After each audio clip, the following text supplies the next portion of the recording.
The capital of the United States radiates ceremony through its vast landscape spaces and bold, neoclassical monuments in marble and white granite. Washington, D.C., is where you can look under America's hood, meet its heroes, get to know the mechanisms of its government, and find out what makes this global superpower tick.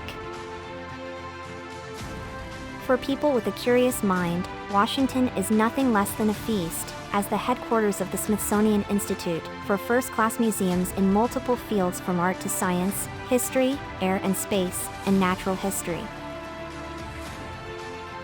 Today we share the top 10 best things to do in Washington, D.C. so you can plan a trip and experience all the exciting attractions and activities this beautiful city has to offer.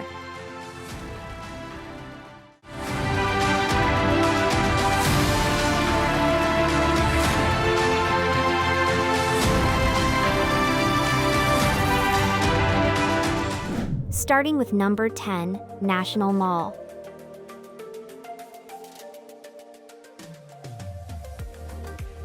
A national park with park rangers available to answer questions, the National Mall is a vast landscaped park, rich with world-famous landmarks, museums of the highest quality, and inspiring monuments to events and figures that changed the course of history. This grand park starts by the Potomac at the Lincoln Memorial in the west and continues for a little under 2 miles east to the Capitol Steps, spreading across 310 acres. Smithsonian museums line the National Mall's north and south sides. At number 9 is the United States Capitol.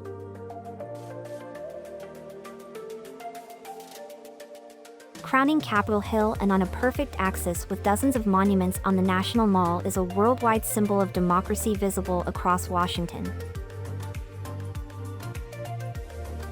The Capitol building is the home of the Senate and the House of Representatives and the seat of the legislative branch of the federal government of the United States. It has also housed the Library of Congress and the Supreme Court for much of its past. Initially completed in 1800 and based on the Paris Pantheon and the east front of the Louvre. At number 8, Lincoln Memorial.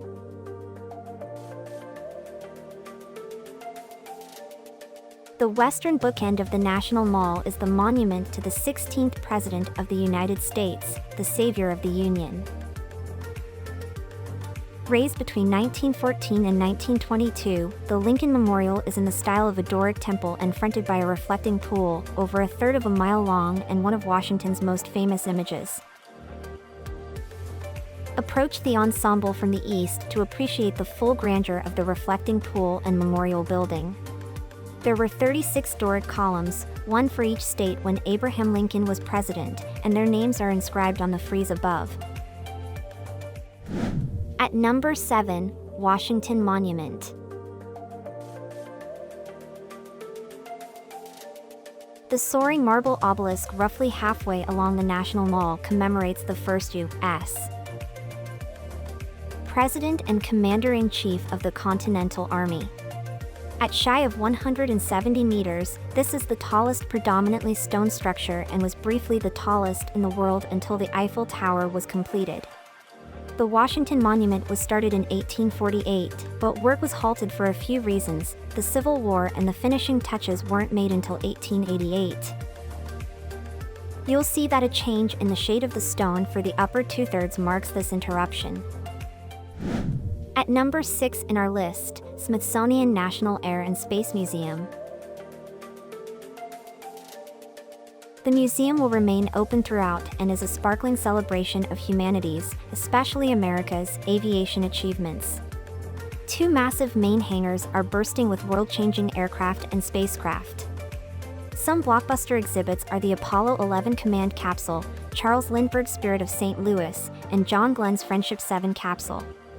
The Bell X-1 was the first human-crewed aircraft to break the sound barrier, and the Wright brothers' Wright Flyer performed the first manned and controlled heavier-than-air flight. At number 5, National Museum of American History.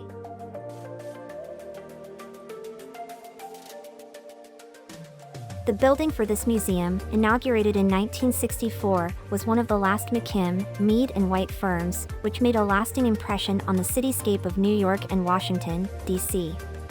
The gallery's National Museum of American History are dedicated to the political, cultural, technological, scientific, and social development of the United States from colonial times to the present. Foremost is the original Star-Spangled Banner flag that flew over Fort McHenry in Baltimore Harbor during the Battle of Baltimore in the War of 1812. At number 4, Ford's Theater.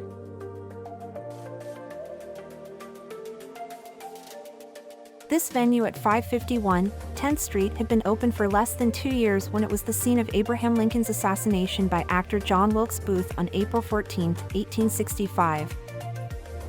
Lincoln had been attending a production of Our American Cousin when he was shot in the head in the presidential box by Booth at close range.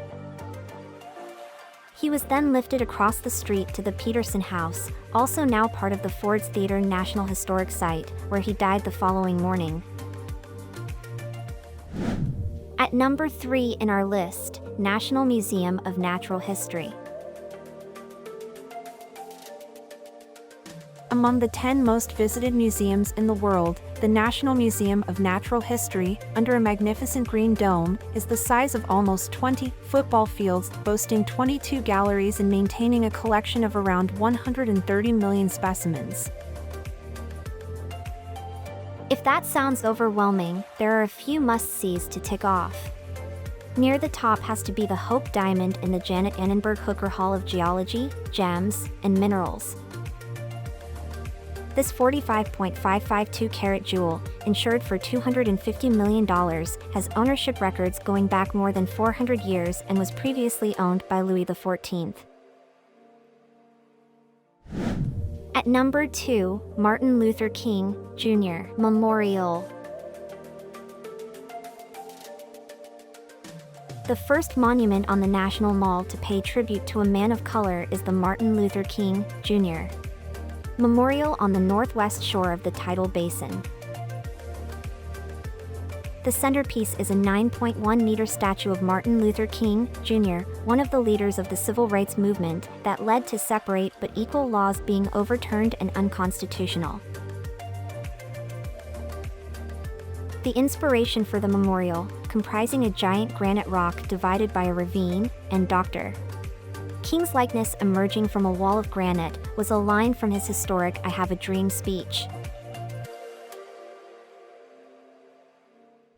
Check out the number 1 places in our list, Jefferson Memorial. A beautiful replica of Rome's Pantheon is a fitting tribute to the nation's third president, a vital member of the Founding Fathers and principal author of the Declaration of Independence. The Jefferson Memorial is on the south shore of the Tidal Basin. Its architecture tallies with Jefferson's taste as it resembles his Monticello plantation in Virginia, a building he designed himself. The relief in the pediment shows Jefferson flanked by the other signatories of the Declaration of Independence. Now it's time to hear from you. What's your favorite thing to do in Washington, D.C.? Is there something we missed? Let us know in the comments section below, and don't forget to give this video a like and subscribe to Greenable if you haven't already. Click the bell icon to stay updated on all our latest content.